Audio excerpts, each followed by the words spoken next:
alerts is a great way to share what's going on around your company.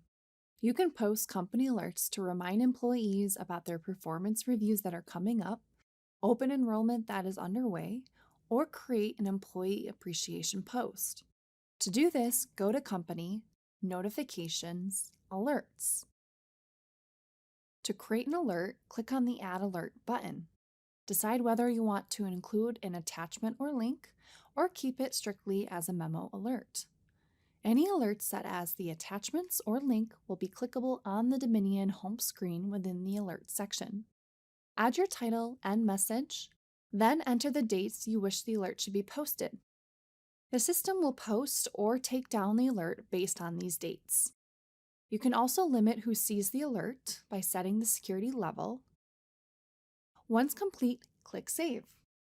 On this page, you can also sort any current alerts by using the sorting options on the top of the page or using the search tool. You can also view archived alerts by checking the Include Inactive Alert box.